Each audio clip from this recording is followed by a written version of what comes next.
Hello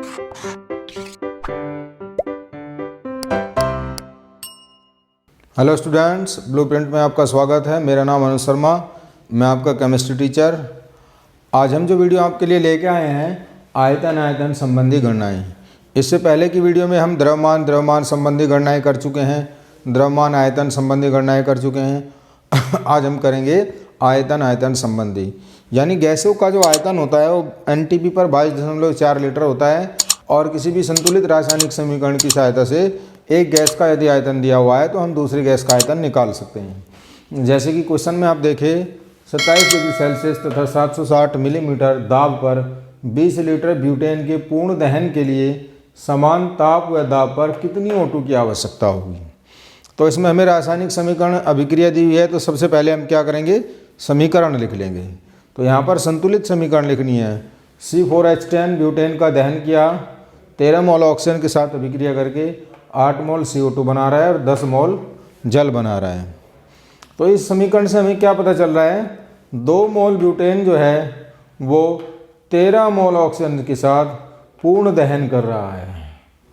2 मोल oxygen का पूर्ण दहन 2 मोल ब्यूटेन का पूर्ण दहन करने के लिए कितने मोल ऑक्सीजन की आवश्यकता है, 13 मोल ऑक्सीजन की आवश्यकता है।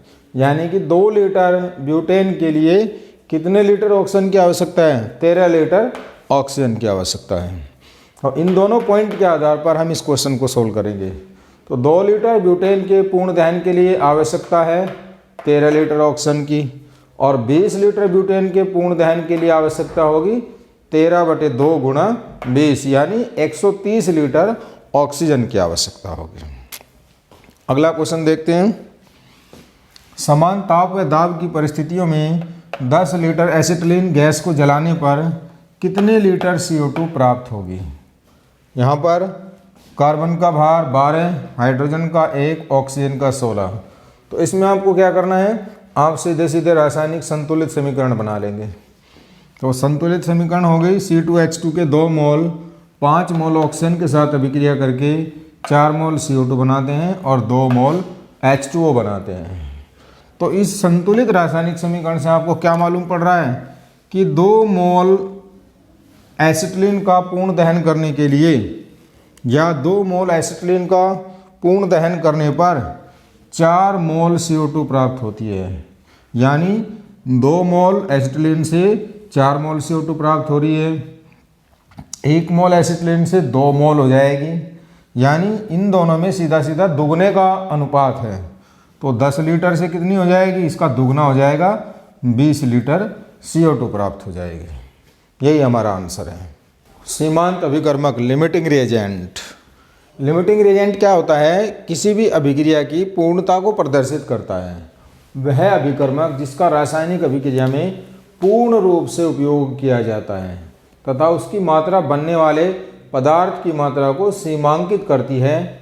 जैसे कि वायु में हम मीथेन का दहन करते हैं, मीथेन का दहन करने पर मीथेन सदैव सीमांत अभिकर्मक होगा, क्योंकि वायु तो अधिक मात्रा में होती है। किसी भी अभिक्रिया के अंदर अगर आपको सीमांत अभिकर्मक का मान निकालना होता है, आपको बताना होता है कि सीमांत अभिकर्मक कौन होता है, तो जो कम मात्रा में होता है, अभिकारकों की मात्रा में सबसे कम होता है, वो सबसे पहले ख़त्म हो जाएगा और जो अधिक मात्रा में होगा वो देर तक चलता रहेगा। तो जो सबसे पहले ख़त्म हो जाएगा, उसके ख़त्म होने के बाद अभिक्रिया जो है बंद हो जाएगी। इसका मतलब अभिक्रिया को बंद किसने किया, अभिक्रिया की सीमा को निर्धारित किसने किया, जो कम मात्रा में उपस्थित होता है। अतः किसी भी अभिक्रिया में अभिकारकों की जो न्यूनतम मात्रा होगी, जिस अभिकारक की सबसे कम मात्रा होगी, वही उस अभिक्रिया में सीमांत अभिकर्मक होता है। इसके बेस पर मैं कुछ आपको न्यूमेरिकल सोल्व कराता हूँ। क्वेश्चन देखें, 298 केल्विन पर 3 ग्राम हाइड्रोजन 29 ग्राम ऑक्सीजन से अभिक्रिया करके जल बनाता है। तो अभिक्रिया में क्या निकालना है, सीमांत अभिकर्मक निकालना है। जल की कितनी अधिकतम मात्रा प्राप्त होगी और अनअभिकृत अभिकारक की कितनी मात्रा होगी। अनअभिकृत अभिकारक का मतलब अभिकारक की वह मात्रा जिसने अभिक्रिया नहीं की है। तो देखें जरा इसका सॉल्यूशन। ये संतुलित रासायनिक समीकरण है हमारे पास। H2 के 2 मोल ने ऑक्सीजन के 2 मोल के साथ अभिक्रिया करके ऑक्सीजन के 1 मोल के साथ अभिक्रिया करके जल के 2 मोल बनाए हैं, यानी कि 4 ग्राम हाइड्रोजन 32 ग्राम ऑक्सीजन के साथ अभिक्रिया करके 36 ग्राम जल का निर्माण करता है। ये चीज़ें हमें कहाँ से मालूम पड़ रही हैं? ये चीज़ें हमें अभिक्रिया से मालूम पड़ रही हैं, रिएक्शन से मालूम पड़ रही हैं। अब जरा देखिए क्वेश्चन में क्या पूछा है हमसे।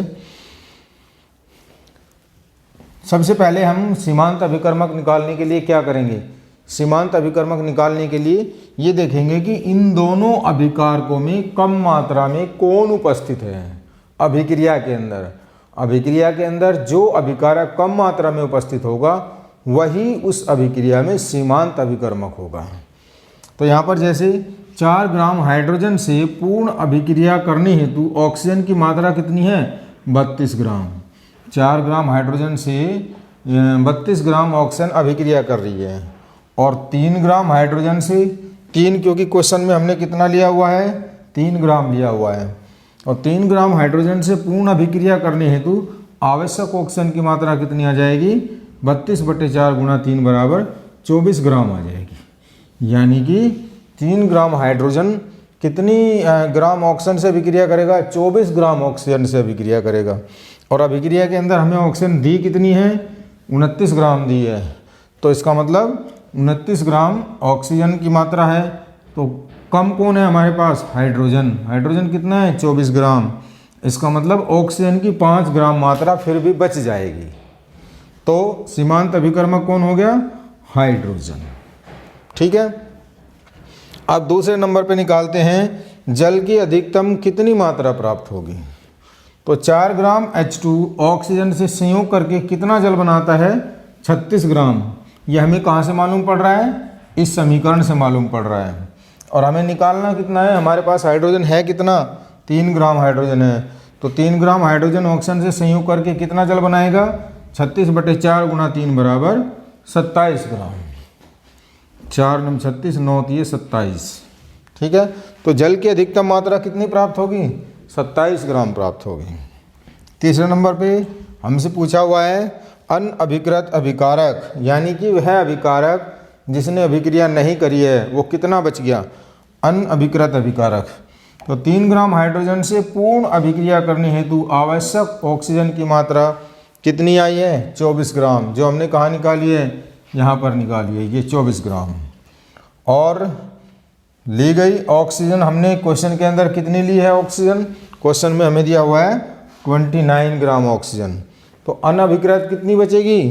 29 में से 24 को माइनस कर देंगे, 5 ग्राम ऑक्सीजन जो है हमारी अनअभिकृत बच जाएगी। मतलब अभिक्रिया के अंदर जिसने अभिक्रिया नहीं की है, जिसने कोई रिएक्शन नहीं की है, उसको बोलते हैं अनअभिकृत अभिक्रिया। 10 लीटर H2S गैस तथा 10 लीटर SO2 गैस को STP पर मिलाने के बाद दोनों में से बची अनअभिकृत गैस कौन सी है और इसका आयतन कितना होगा? तो अब क्या करेंगे? सबसे पहले रासायनिक समीकरण लिख लेंगे। संतुलित 2H2S plus SO2 2H2O plus 3S। ये हमारी संतुलित रासायनिक समीकरण आ गई है। अब इस संतुलित रासायनिक समीकरण से हमें क्या जानकारी मिल रही है? हमें जानकारी मिल रही है कि H2S के 2 मोल SO2 के 1 मोल के साथ अभिक्रिया कर रहे हैं, यानी कि इसका 2 आयतन इसके 1 आयतन के साथ अभिक्रिया कर रहा है। और जबकि हमें दिया कितना है? हमें 10 लीटर H2S गैस दी हुई है और 10 लीटर SO2 गैस दी हुई है। और अभिक्रिया किस हिसाब से करेंगी? ये अभिक्रिया इस हिसाब से करेंगी, यानी कि H2S का 2 आयतन SO2 के 1 आयतन के साथ अभिक्रिया कर रहा है। तो 10 लीटर ये दिया हुआ है और 10 लीटर ये दिया हुआ है, लेकिन अभिक्रिया कौन सा भाग करेगा? इसका 1 आयतन और इसका दुगना आयतन, यानी कि SO2 का जो आयतन है उसका दुगना आयतन H2S का अभिक्रिया करेगा। तो यहाँ पर 10 लीटर है तो ये इसका आधा हो जाएगा, यानी कि 10 लीटर H2S के साथ SO2 का 5 लीटर आयतन अभिक्रिया करेगा। और STP पर जो बची हुई SO2 गैस है वो कितनी रह जाएगी? 5 लीटर रह जाएगी। ये 5 लीटर कौन से रह जाएगी? अनअभिकृत, यानी कि इसने कोई अभिक्रिया नहीं की है, अनअभिकृत गैस। तो बच्चों इस तरीके से आप लिमिटिंग रिएजेंट का या अनअभिकृत गैस का कोई भी क्वेश्चन सोल्व कर सकते हैं। अगर आपको ये वीडियो हमारा पसंद आया है तो इसको ज़्यादा से ज़्यादा लाइक करें और हमारे चैनल को ज़्यादा से ज़्यादा सब्सक्राइब करें, जिससे इसको ज़्यादा से ज़्यादा बच्चों तक हम पहुंचा सकें। Thank you.